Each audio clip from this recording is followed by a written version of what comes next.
Hello one and all, and welcome to the Lease Lowdown. Today we're introducing a new series. The car belongs to a fellow YouTuber. His name is Chino. Say hi, Chino.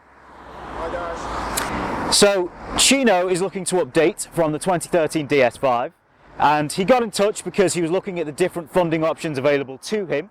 So he wanted some advice on car leasing, and he wanted to see whether car leasing was for him. This video will consist of a brief review of the DS5, and then we'll be talking to Chino about what he's looking for in his next car. We'll give some advice and some suggestions in terms of his next car, and we'll also explain the whole leasing process to him in summary.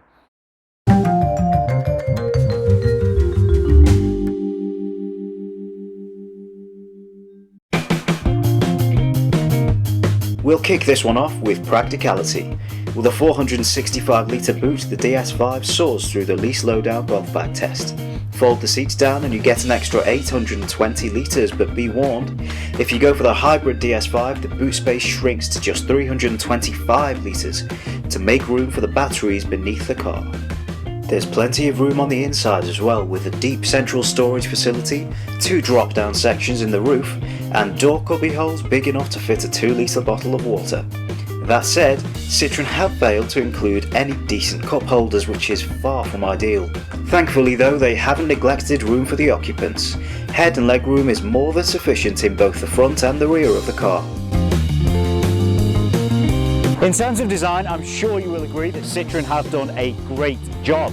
They've got these nice features which make the front look quite aggressive, and the staple Citroen badge in chrome which makes it stand out.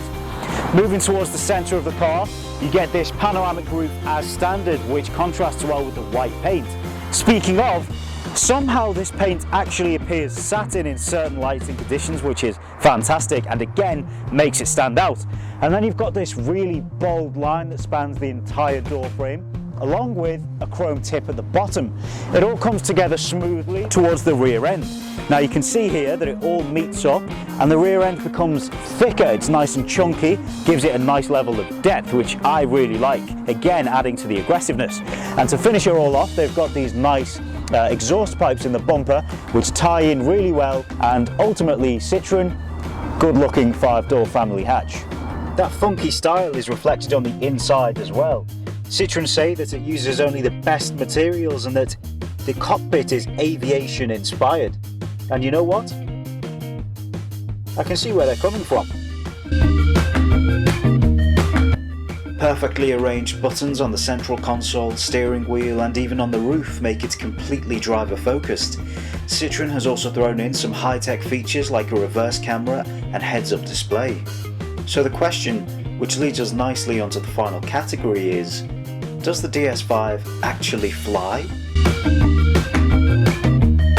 The DS5 comes with a selection of 1.6 and 2-litre engines. We're currently driving the 1.6 automatic diesel performance model. This is actually the fastest model in the entire range, with 210 brake horsepower, and that makes for a 0 to 60 time of 8.1 seconds, which is quite impressive considering the actual engine size. So that's some good engineering there from Citroen. In total, on paper at least, it's meant to return 45.6 miles per gallon, which isn't great. What are we currently getting at the moment, Chino? I wish I knew. According to the trip, I can see we're achieving 38, which isn't bad, it's not too far off. It's no sports car by any means, but that said, it's not designed to be. It's a 5-door family hatch at the end of the day. But what I was most impressed by, and I'm sure Chino will agree, is that it's a ridiculously smooth car. It's one of those that you can drive for hours, I would say, without even noticing that you're on the road. What I like about the smoothness of the car as well, it has a built-in seat warmer along with a massage capability. So in a long ride, you can just stick the massage on cold days. I'd say my absolute favourite is the fact that it has cruise control. Right. So the ability just to enjoy a relaxing drive and take my feet off the pedals is a feature that I actually cannot live without right now. In conclusion of performance then, it can be agile if you want it to be, it's a fantastic cruiser, and it's very comfortable for all who are sat inside. So if that's what you're after, I would say This Citroen comes highly recommended and you'll look great sat in the driver's seat. You can get this Citroen DS5 2016 on a lease contract for, on average, between £250 a month and £350 a month. Now, personally, I think that's very reasonable considering all of the standard features that you get in here.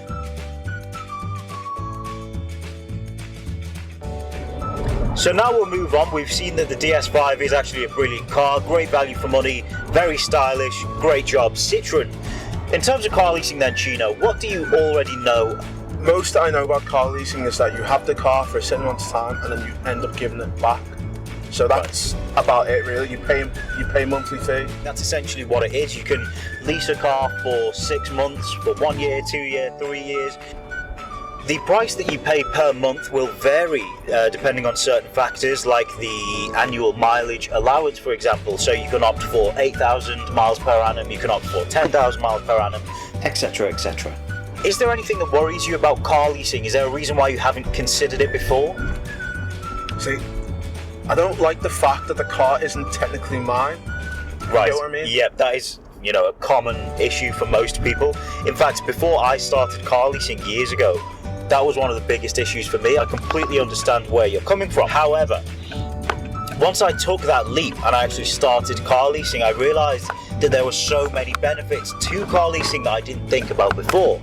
Like, for example, when you go to lease a car, you'll be looking primarily for a brand new one. And as you're aware, manufacturers offer warranties. For breakdown and maintenance, for example, a lot of manufacturers now will cover you for a certain amount of years. Another great thing about car leasing is that you don't have to worry about depreciation costs. Now, you've mentioned, obviously, you're aware that you can hand the car back to the dealership at the end of the lease. That means that you don't have to worry about selling the car on and losing the money that comes with it. Another great thing about leasing, which you're no doubt aware, is the fact that you'll be driving a brand new car. There's nothing quite like that new car smell. Did you get this car when it was brand new? No, I actually did not. Right. Have you ever driven a brand new car? Never. Chino, trust me on this one. As soon as you step into that new car, you start racking up the miles from zero. You just won't want to go back. It's another big selling point for car leasing. Now I'm interested in it. Yeah? The idea of stepping into a brand new car. I love this car, but again, I got this car used, so if I could have my own stamp to a car, yeah, and I don't have to worry about anything else. Tempting. It is really tempting. There you go, one of the many benefits. What are you actually looking for in your next car then, Chino? Have you got any idea? So next car, I'm thinking between an Audi or a Mercedes. Audi or Mercedes, interesting. Do you know what car type you'll be going for? So hatchback, saloon, 4x4? So ideal would be a hatchback. Okay. In terms of cost, I'd want it to be something similar or maybe a bit more than what I'm paying now. Okay. But again, you pay for the badge, I guess, so I'd be happy to do that. If leasing allows me to have a similar priced car that I'm paying now and it's brand new, can't go wrong. Cannot go wrong with that. Okay, so you've mentioned Mercedes, you've mentioned Audi. Would you throw BMW into the mix if you're looking at the kind of more luxurious end of the market? Yeah, actually I would do. Okay, so you've got the Audi A3, the BMW 1 Series and the Mercedes A-Class. All of them come with 3 doors or 5 doors, whichever you prefer. Honestly, I'm not that fussed with the 5-door or with the 3-door. Fair enough. They're all relatively stylish anyway, and you're bound to get nice features with the price that you're paying for the badge as well. They're quite luxurious cars. My personal opinion, it's got to be the Mercedes out of those 3. In terms of design, I think it's the most kind of modern or futuristic, if you will. It's got lovely fans in the dashboard. It's kind of focused around the driver. That is definitely something that I think you would enjoy. See, I had an idea of a Mercedes. It's obviously the cost factor, but I feel the cost factor is relevant to the badge itself and the way that the car styled. I mean, even driving along, we've seen about 2 different styles of Mercedes, and they intrigue me a lot. I think they really look stylish. They look the part, and for someone like me who's looking for style and performance as well, equally, I feel like that would suit what I'm looking for. Right. And the 1.6 has really done me well. It's quite powerful, so I'd be looking for either the same 1.6 or an upgrade to the 2. Okay, fair enough. Well, in that case, I would have to recommend the 2-litre diesel. Reason being because you can get fantastic miles per gallon up in the 70s, and it also gives you the power under your right foot. If I could get it on a lease, which I'm now interested in, for the same price or something a bit similar to what I'm paying now, that would be fantastic. Well, in that case, you'll be pleased to know that you can pick up the A-Class for a similar price. You can get it for between £250 and £350 on average. So what do you think about that, Chino? Where do I sign? Where do you sign? There you have it. Love a bit of enthusiasm from Chino. So you glad you came down, got in touch? Yeah, it's actually been a really fun day, so I've enjoyed it and I've learnt a lot as well. Glad to hear it. So what do you think, folks? Is Chino steering in the right direction with the Mercedes A-Class? Do you have any other suggestions? Let us know in the comments below. If you like this video, then please thumbs up and subscribe, and visit LeaseLowdown.co.uk for more automotive content. Don't forget to visit Chino's YouTube channel, Chino HD Training, by hitting the link in the description below.